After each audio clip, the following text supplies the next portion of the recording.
नमस्कार पेंशनर्स मित्रों, आपका विश्वसनीय चैनल चतुर्थ स्तंभ मैं आप सभी लोगों को पुनः विश्वास दिलाता हूं कि राजनीतिक गतिविधियों के चलते जो हमारी व्यस्तता रही, साथ में स्वास्थ्य में जो भारी गिरावट हुई, आप लोगों की शुभकामनाओं से अब काफ़ी हद तक 90% पूरी तरह से सही है। हमारा बीपी अब 70 के इर्द गिर्द चल रहा है, जो कि हमारे लिए नॉर्मल है। कल एक शुभेच्छु ने, हमारे श्रीवास्तव जी हैं, उन्होंने हमारे स्वास्थ्य के बारे में टिप्पणी भी की कि उन्होंने बिल्कुल परफेक्ट पाया। तो आप सभी लोगों की शुभकामनाएं बिल्कुल काम आई हैं। अब आपको बता रहे हैं कि हम जो भी चीज़ें आपके सामने परोसते हैं वो पहले खुद टेस्ट करते हैं, और उद्देश्य केवल ये होता है कि जो तमाम खबरें चलती हैं तो उसमें कौन सही कौन गलत वो आसानी से पता करना मुश्किल होता है। और दिमाग में जो चीज़ें डाली जाती हैं तो एक सीमा तक ऐसा होता है, जैसे कि अभी आप गारंटी कार्ड को लेके देख रहे हैं, कुछ महिलाएं इस भीषण गर्मी में पैसे लेने के लिए दफ्तरों के आगे पहुंच रही हैं। अब भोली भाली जनता को कौन समझाए कि चुनावी वायदे होते हैं, उनका क्या मतलब होता है, कुछ भी नहीं। अब लोग ठगे जाते हैं, जैसे चिट फंड कंपनियों में लोग ठग लिए गए थे। हमने आपको बताया कि ये काम हम अभी से नहीं कर रहे हैं, हम नौकरी के दौरान भी ये काम करते थे, विशेषकर जिसमें इंटरेस्ट होता था, जैसे डीए का कि कितने प्रतिशत बढ़ेगा। एडवांस स्टेज में जो बता देगा वही माना जाता है कि भाई ये अच्छा जानकार है। तो जिस समय स्वामी बुक का पब्लिकेशन अभी भी होता है, लेकिन अब उसकी वैल्यू ख़त्म हो गई ऑनलाइन के ज़माने में, तो उसमें आंकड़े जब तक आते थे हम उसके पहले आंकड़े वही बता देते थे। कई बार स्वामी के भी आंकड़े गलत हुए। हमारा अभी तक ऐसा नहीं हुआ है कि कोई बात गलत निकली हो।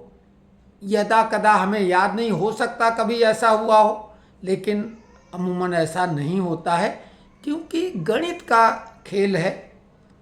अब अगर कोई अबनॉर्मल स्थिति ना हो तो वो मामला वैसा ही रहता है। हमने बहुत शुरू में, मार्च के शुरुआत में ही हमने बोला था कि 3% महंगाई बढ़ेगी, और तब लोगों ने हमारी बात को बहुत हल्के में लिया था और फालतू कहा था, फेक कहा था, बकवास कहा था। हमने कहा था आप देख लेना अगस्त के अंत में आंकड़े जब आएंगे। तो बीच में जब AICPI के आंकड़े जारी नहीं किए गए, तब यूट्यूबरों ने और कई खबरों ने बोला सरकार की मंशा ठीक नहीं है, जबकि चुनाव चल रहा था। टीका टिप्पणी सरकार पे क्यों कर रहे हैं आप, उनकी मंशा समझ लो कि सरकार अब महंगाई हमेशा के लिए ख़त्म कर देगी, जाने क्या क्या। एक तरफ लोग महंगाई को मर्ज करा चुके थे, एक तरफ लोग 18 महीने का DA एरियर भी दिला चुके थे, पे कमीशन गठित हो गया था, फिक्स मेडिकल अलाउंस बढ़ गया। तो ऐसी खबरों का क्या मतलब है। आचार संहिता लगी हुई थी और लोग धड़ाधड़ खबरें चला रहे थे। अभी भी लोग कंफ्यूज हैं, लेकिन हाँ अब लगभग वो 3% की बात को मानने लगे हैं, लेकिन अभी भी 4% की बात कर रहे हैं। अब 2 की तो हो नहीं सकती है। अब कुछ लोग उत्साही 5 की भी, लेकिन 5 वाले बेहद कम लोग हैं। हम सब पे नज़र रखते हैं।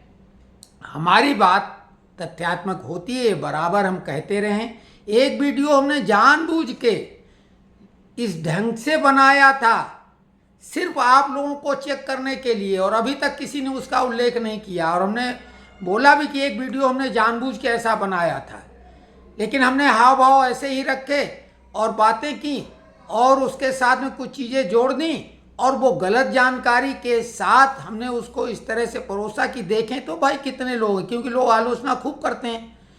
और उसके बारे में एक भी टिप्पणी किसी ने नहीं कर पाई, क्योंकि हमने जानबूझ को उसको इस ढंग से रखा था। लेकिन हमने इसलिए बताया कि देखिए कैसे लोग भ्रमित होते हैं, ब्रेन वॉश कैसे होता है। तो 3% महंगाई जुलाई 2024 से, जो कि पेंशनरों के लिए DR होता है, डियरनेस रिलीफ, वो बढ़ेगा। अभी बाकी कोई खबर नहीं है। आज दिल्ली में प्रधानमंत्री शपथ ग्रहण करेंगे, साथ में उनके मंत्री, फिर कैबिनेट की बैठक होगी, तब निर्णय लिए जाएंगे। अपनी तरफ से अभी सरकार आज गठित होगी, तभी कुछ कार्रवाइयां आगे होंगी, और कल से ही नहीं शुरू हो जाएगा, पूरा जून निकल जाएगा। और कोर्ट भी अभी जून की छुट्टियों में, इसको समर वैक्सीनेशन कहते हैं, वो अभी बंद है, उसके भी फैसले आएंगे नहीं। तो अभी कोई ताज़ा खबर नहीं आ सकती है, इसलिए थोड़ा इंतज़ार कर लें, धैर्य रखें। और दिमाग में अगर एक बात चली जाती है तो फिर आलोचना आदमी करने लगता है, और ये जानबूझ के चलाया जाता है। जैसे कि बहुत कोशिश इस बार की गई, अंतर्राष्ट्रीय स्तर पर भी पैसा भरपूर खर्च किया गया, तरह तरह के झूठे वायदे किए गए, लेकिन बावजूद इसके हमने कहा था कि आएगा तो मोदी, और ज़बरदस्त मेजॉरिटी के साथ आया है। भाई एनडीए की सरकार की मेजॉरिटी 300 पार, साथ में 4 प्रदेशों की सरकार बन गई, क्या और चाहिए। 84 के बाद अभी तक ऐसी मजबूत सरकार गठबंधन की कभी नहीं बनी जो अभी 2024 में बन रही है। तो 84 में तो पूर्ण बहुमत कांग्रेस को 400 पार वाला मिला था, लेकिन उन्होंने दिया क्या? उनका देश के कल्याण में इतना योगदान था कि ठीक उसके बाद बीच में कुछ महीनों के लिए विश्वनाथ प्रताप सिंह की सरकार बनी, हालत खराब थी, और चंद्रशेखर जब आए तो उन्हें सोना गिरवी रखना पड़ा। सोना गिरवी रख के फिर बाद में किसी तरीके से काम चलाया गया। तो आप उन सरकारों के बारे में बिल्कुल नहीं सोचते हैं। राजीव गांधी 400 पार लेके आए तो उन्होंने क्या किया? सेंट्रल गवर्नमेंट की भर्ती पर रोक लगा दी थी, याद है ना। और ये जो ओपीएस का मामला अब चल रहा है, ये बात सही है कि वो वाजपेयी सरकार के ज़माने में प्रस्ताव पास हो गया था, उसको लागू करने की बात कर दी गई थी चुनाव के ठीक पहले, लेकिन उसके बाद यूपीए की सरकार आ गई, सोनिया राहुल की, और उन्होंने 10 साल तक वही चलने दिया। उन्होंने तब उस पर क्यों नहीं टीका टिप्पणी की? सरकार फैसले पलट देती है पिछली सरकार के, तो कौन जिम्मेदार है उसका? तो कुल मिला के जब अपना टाइम आता है तो बातें बदल जाती हैं। प्रधानमंत्री मनमोहन सिंह, जो दुनिया के बहुत बड़े अर्थशास्त्री कहलाते हैं, उन्होंने कहा था पैसे पेड़ों पर नहीं लगते हैं। वित्त मंत्री एंटोनी ने कहा था, ये रक्षा मंत्री, कि पैसे ही नहीं सेना का साजो सामान खरीदने के लिए। तब तो फिर ये रोना रो रहे थे, और अभी 1 लाख खटाखट दे रहे थे। तो इस तरह की बातों के भ्रम में ना आए। हम लोग पेंशनर हैं, हम लोग को समाज के हित के लिए बात करनी चाहिए, और आताताइयों, आतंकवादी, अलगाववादी, देशद्रोही, असामाजिक तत्वों के बहकावे में ना आए। वर्तमान सरकार में 1000 कमियां हो सकती हैं, लेकिन एक बात तय है कि ये इस देश का भला करना चाहते हैं। भ्रष्टाचार तो कोई कभी खत्म नहीं कर पाएगा, रक्त बीज जैसा है, लेकिन फिर भी ऑनलाइन सिस्टम लाने के बाद जो भोले भाले लोगों के खाते खुलवाए गए 45 करोड़ के करीब, अब सीधे ट्रांसफ़र होता उनके खाते में पैसा। पहले राजीव गांधी ने खुद कहा था कि 85% तो बीचे में चले जाते हैं, 15 पैसे पहुंचते हैं वहां तक। तो अब ऐसा नहीं है, लेकिन आलोचना करिए, क्योंकि सरकार की आलोचना होना चाहिए। ऐसा बिल्कुल नहीं कि भाजपा जो कर रही वो सब कुछ ठीक कर रही है। विशेषकर दबाव कर्मचारी ज़्यादा महसूस करते हैं, लेकिन यहाँ ये मत भूलो कि ज़्यादातर सरकारी कर्मचारी का मतलब होता है ऊपर की कमाई।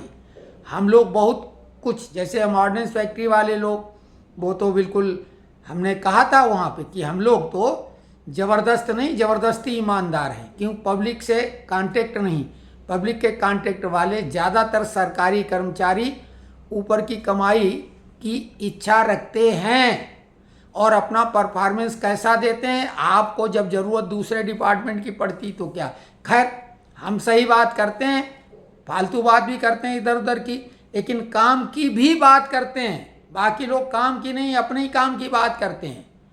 और कल एक सज्जन ने कमेंट्स केवल इतना किया कि ये फालतू आप लोगों को बेवकूफ़ बना रहे हैं। तो हमने बोला था कि एफएमए के मामले में फिक्स मेडिकल अलाउंस के लिए सरकार 26 से देने की सोच रही है, लेकिन अभी लगभग 2 साल नहीं 1.5 साल तो हैं तो 1.5 साल में क्यों नहीं बढ़ेगा, हम उसकी कोशिश करेंगे।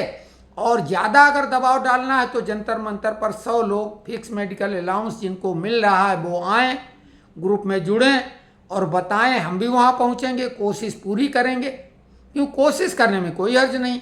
लेकिन हाँ, जनवरी 2026 से फिक्स मेडिकल अलाउंस बढ़ेगा। सरकार को लिखा पढ़ी हम करेंगे।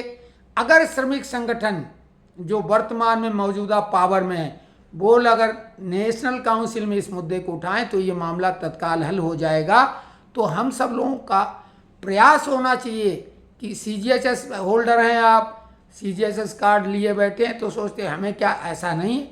हम लोगों को एक दूसरे की तकलीफ़ों को समझ के उनको निराकरण का प्रयास करना चाहिए। जो हमारा ग्रुप बना हुआ है उसमें हम प्राय आप देखते भी नहीं, और लोग एक दूसरे को खुद सहयोग करते हैं, लोगों के प्रश्नों के जवाब देते हैं। तो ये संगठन की शक्ति होती है। और इस दौर में, टेक्नोलॉजी के दौर में, ये हम लोग कहीं भी बैठे हों एक दूसरे से जुड़ जाते हैं, आत्मीयता तक आ जाती है। और कई लोग आत्मीय बन गए। हम कम से कम अभी तक कुछ नहीं तो 50 से अधिक लोगों से फ़ोन पे बात हुई, उन्हीं ने हमको किया। 1-2 ऐसे लोग हैं बाद में हमें अच्छा लगा तो हमने उनको खुद अपनी तरफ से फ़ोन किया। तो ये ग्रुप बनाने से कोई हर्ज नहीं, हम लोगों के पास काफ़ी समय है और उस समय का उपयोग करें, आनंदित हों इन सब चीज़ों को करते समय, एक्टिविटीज, परेशान बिल्कुल नहीं हो। जो मिलना है वो बिल्कुल मिलेगा, और जो आपको लगता है कि मिलना चाहिए उसके लिए प्रयास क्या कर रहे हैं ये सिर्फ टटोलो, नेताओं पर दबाव डालो, श्रमिक नेताओं पर। लेकिन ये जो MP MLA होते हैं, MLA का तो कोई रोल है नहीं हम लोगों के मामले में। MP जो हैं वो प्रश्न काल में प्रश्न पूछ सकते हैं तो सरकार फटाफट जवाब दे देगी, तो वो आप कर सकते हैं। तो इन्हीं बातों के साथ कि बाकी सारी मांगें अभी उन पे कोई चर्चा करने का कोई मतलब ही नहीं। लेकिन DA जुलाई से, जैसा कि हमने बहुत पहले यानी 1 मार्च के वीडियो में ही कहा था कि 3% जुलाई से इस बार DA बढ़ेगा। लगातार 3 छमाही में लगातार 4% बढ़ने के बाद अब की बार 3% ही बढ़ेगा। तो ये आपकी जानकारी बिल्कुल होनी चाहिए कि हमने जो कहा था वही सही निकला। अब भरोसा आप कितना कर पाते हैं वो करें, और नहीं तो आप नीचे लिख दें कि भैया बकवास बहुत करते हो, काम की बात बिल्कुल नहीं है। तो हमें इस मामले में कोई दिक्कत नहीं। तो कल तक के लिए नमस्कार।